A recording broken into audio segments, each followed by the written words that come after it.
MPLS की आज पहली क्लास है। एमपीएलएस शुरू करने से पहले कुछ एमपीएलएस की ज़रूरतें हैं। बिफोर एमपीएलएस क्या क्या आपको आना चाहिए।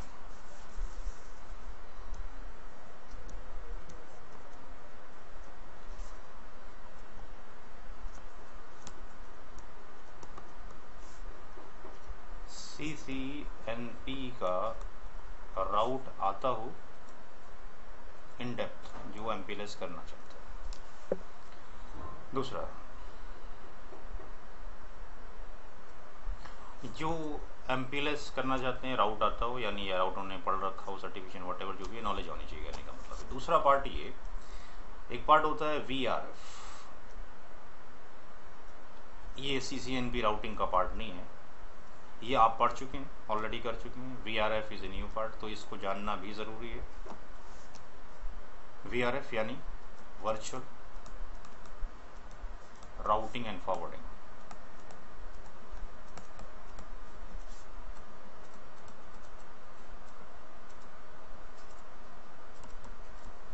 तो पहला पार्ट CCNP राउटिंग आना चाहिए आपको in depth. VRF in depth आपको आना चाहिए। जो आपको नहीं पता ये आपको पहले कराया जाएगा एमपीएलएस से पहले। CCNP राउट आप कर चुके हैं। तीसरा, ऐसा हो सकता है कि कुछ लोगों को VPNs के बारे में ना पता हो। L3 VPN, यानी हमें फोकस करना है सिर्फ GRE के ऊपर। ये IP to IP भी कहलाता है, IP to IP VPN। तो जिनको GRE कभी कॉन्फ़िगर नहीं की, GRE कॉन्फ़िगर करनी है, और जिन्होंने कॉन्फ़िगर की है उनके लिए भी GRE में बताना है, क्योंकि GRE में कंडीशन ये आएगी कि GRE फेल हो जाएगी किसी सिनारियो पर आकर। जब GRE फेल हो जाएगी तब आप VRF का यूज़ करेंगे। But VRF is not feasible कि हर जगह VRF यूज़ किए जाए, फिर और कुछ यूज़ करेंगे। राउट आपको आता है, VRF के बारे में आपको फुल डेप्थ कराना पड़ेगा, GRE कराना पड़ेगा। हम जो स्टार्टिंग करेंगे पहले वो GRE ही से ही करेंगे, यानी GRE हमारा आज का मेन टॉपिक रहेगा। चौथा पार्ट जो आपको आना चाहिए, स्विचिंग टेक्निक्स।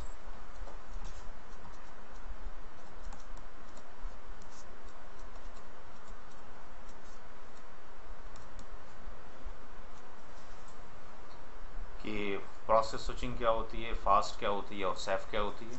जिनको नहीं पता है ये बताना पड़ेगा। और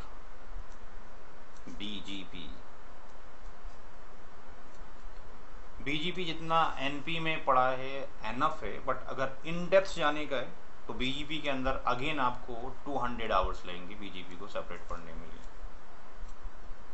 अगर आप फुल फ्लैश पढ़ना चाहेंगे तो। नहीं तो वैसे क्लास में करेंगे तो 2 महीने, क्योंकि ये जो आवर्स हैं आपके पास आपने खुद भी प्रैक्टिस करनी है, हमने भी करनी है। हमने तो तकरीबन मैं मान के चलेंगे सैटरडे संडे क्लास करेंगे BGP के, 2 महीने में ख़त्म होगा।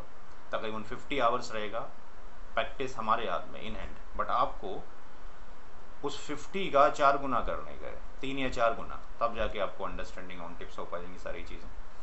तो यहाँ पर BGP आपने जितना अभी फ़िलहाल CCNP राउट के अंदर पढ़ा है दैट इज़ एनफ। बट अगर ISP प्रोवाइडर पे काम करने का मौका मिलता है आपको, तो फिर आपको सेपरेट BGP चाहिए। That was the part of the CCIP कभी होता था। CCIP के अंदर 4 मॉड्यूल्स होते थे पहले, जो आज की डेट में नाम चेंज कर दिया सिस्को ने। राउट होता था, BGP होता था, MPLS होता था उस केस में, और QS होता था। सिस्को ने अब इन सब को हटाकर अलग अलग पार्ट में कर दिया। जो MPLS अभी आप पढ़ने जा रहे हैं इसके भी 3 पेपर सिस्को ने बना दिए। जब तक तीनों पेपर नहीं करेंगे तब तक MPLS पूरा नहीं होता। बट इंटरव्यू में एक ही स्टेप में सारा पूछेगा वो। तो हमें 5 चीज़ें पढ़नी है। ये भी आप लोग तकरीबन पढ़ चुके हैं BGP जितना रिक्वायर्ड है CCNP राउट में। तो अभी की जो ज़रूरत है, जो आपको पढ़ाने वाली चीज़ें हैं MPLS से पहले, वो फर्स्ट ऑफ ऑल हम शुरू करेंगे GRE। जब GRE एंड हो जाएगा फिर हम करेंगे VRF।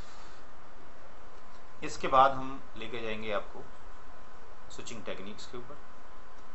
इसके बाद जब ये सारा फिनिश हो जाएगा, इसके बाद MPLS की शुरुआत की जाएगी, यानी छठे स्टेप पर हम शुरू करेंगे MPLS।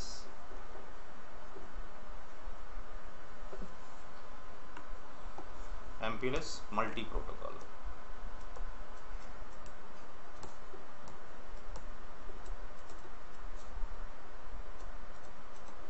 यानी MPLS stand for multi protocol और LS stand for level switch.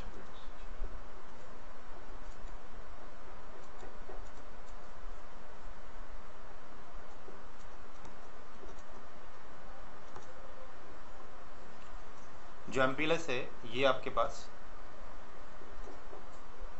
2.5 layer यानी 2.5 लेयर है।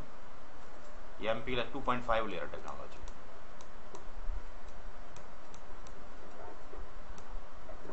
यानी ये काम करता ही है नेटवर्क लेयर,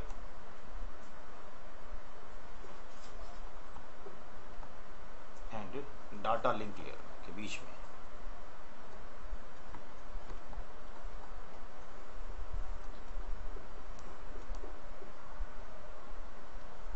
तो MPLS के बारे में अभी कोई भी डिस्कशन नहीं जब तक कि स्टेप नंबर 1, 2 और 3 कंप्लीट ना हो जाए। स्टेप नंबर 1, 2, 3 के बाद, यानी हमारे जो स्टेप नंबर 1, 2, 3 ये वाले लिखे हमने येलो कलर्स के अंदर, इसके बाद हम डायरेक्टली MPLS के मूव पे कर जाएंगे। बट किसी को स्टार्टिंग से समझना है तो इतनी चीज़ें स्टार्टिंग से उसको आनी चाहिए MPLS को अंडरस्टैंड करने के लिए।